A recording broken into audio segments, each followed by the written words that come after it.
Hello and welcome back to another edition of Viper Bytes, and we are going to continue on with our NFL Combine coverage here to help prepare you for those fantasy football drafts. And you know what? Kind of keep in touch with everything that's going on, especially at the tight end position. Now, before we get into this, like always, head over to fantasypoints.com, enter promo code VIPERS22, and get 10% off that subscription today. And if you're listening to us on Apple, Spotify, Stitcher, whatever that might be for that podcasting platform, take a second, hit that like, make sure you're downloading each and every episode. And of course, subscribe to the Vipers Network on YouTube. Muchly appreciated. And pound that like button.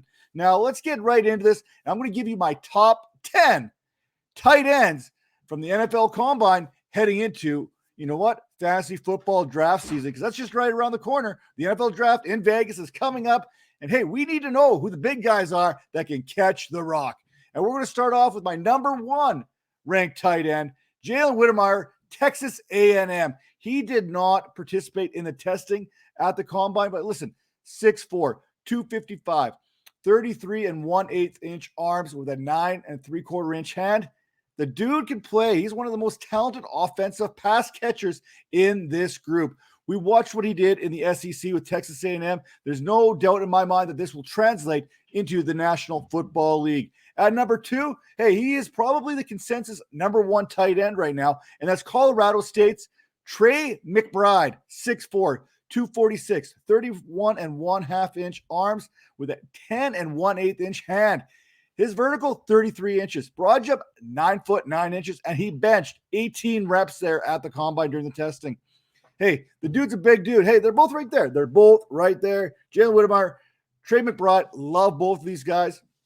Maybe my favorite prospect is number 3 on the list, UCLA's Greg Doltich, 6'4", 243, 33 3/8 arms, 9 7/8 inch hands, converted wide receiver to the tight end position. You know he can catch.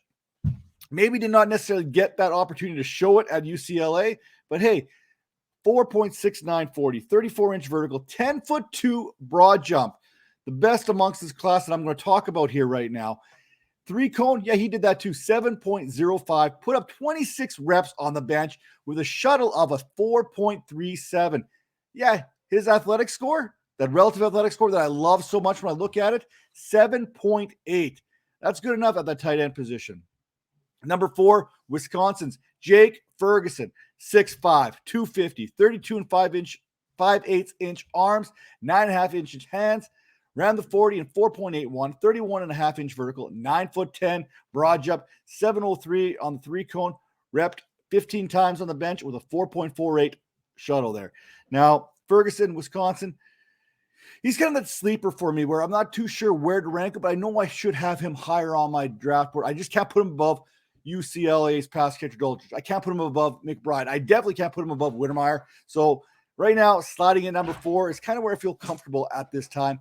That's right above Iowa State's Charlie Collar, 6'6", 252 pounds, 34 1/2 inch arms to go 10 inch hands.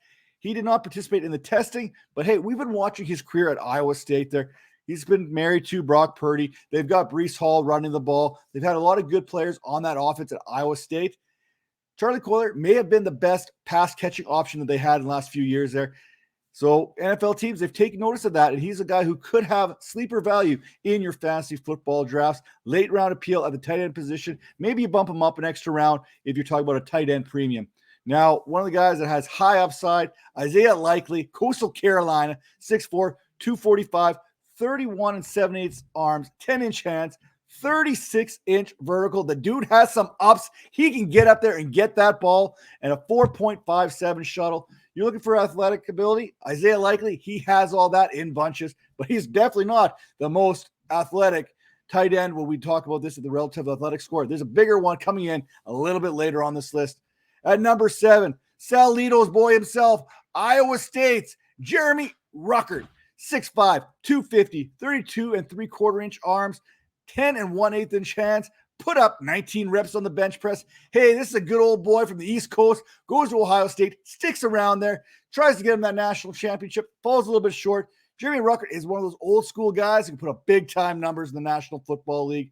At number 8, coming to you from SMU via Oklahoma, Grant Kaltera. He's already retired once in college, which may be a huge red flag for a lot of teams, but it looks like the commitment is there to play in the National Football League. He went through relative athletic score, 7.94, 6'4", 241 pounds. Hey, 33 and a quarter inch arms, 10-inch hands. His 40, 4.62, put up 20 reps on the bench. Hey, we saw him a couple years ago. He was one of the highest drafted Devy tight ends out there prior to his retirement. When he was playing at Oklahoma, he was a threat every time he was on the field. SMU named a captain, did some good things there. Let's see if that will translate at the next level. At number 9, hey, if you want to get on this list, it helps to have a good quarterback. We talked about what Carson Strong can do in Nevada. Well, one of those guys that he likes to get that rock to, Cole Turner, 6.8 RAS score, 6'6", 246, 33-inch arms, 9 7/8-inch hands. Hey, he participated in every drill at the combine. 4.7640, 27-inch vertical, 10-foot broad jump, 7.063 cone, 17 reps on the bench press. Hey, in the shuttle, he can get jiggy with it. 4.41 on that shuttle. Cole Turner, another guy, sleeper appeal. I mean, you're rolling your dice. Basically, for me, you're rolling your dice from number 5 to 10. But hey, when I look at number 10, I'm looking for upside. This could be the steal of the draft right now. If you're looking for a late round sleeper, someone to throw a dart at, look no further than Virginia's Jelani Woods. I get excited when I see that green flash on the RAS, especially when it's flashing 9.97. And that's what it did for Jelani Woods. Look, when you run a 4.61 40 and you bench 24 reps, when you're 6'7", 259 pounds, your adjusted speed score is through the roof. Throw in some 34 1/8-inch arms, some 9 1/4-inch hands, and this guy has some serious upside here, oozing potential at the prospect position. Hey, I'm not going to go ahead and take an early shot at him in drafts, especially for fantasy purposes. But if I'm sitting back there and I know my 4th round, my 5th round, when we look at these, how our fantasy football drafts typically go, you're not going to get a stud very often in the 4th and 5th round. But if you can find someone who has some talent, who oozes some potential, like a Jelani Woods here, you take that opportunity to throw that dart at him and see what you can get. And every once in a while, when we play the lottery, we hit big and we win. And Jelani Woods could be that big ticket, that lottery ticket for your fantasy football teams, especially in those tight end premium type leagues.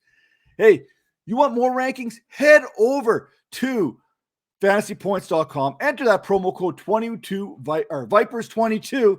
Save 10% off that subscription today. And hey, smash that like button. It's like right there somewhere. I'm pointing in that general direction. Hit that. And please make sure you are subscribed because we have plenty more videos coming here in the off season. You want content? We are creating it each and every day. New content coming to you weekly. Make sure to subscribe. Get on it. And we will see you next time because, hey, we got more post-combine reactions, especially at the offensive positions here. Running back, wide receivers, those are coming up. Hey, check that video right before. That was the quarterback video. Stay tuned. Plenty more coming down the line.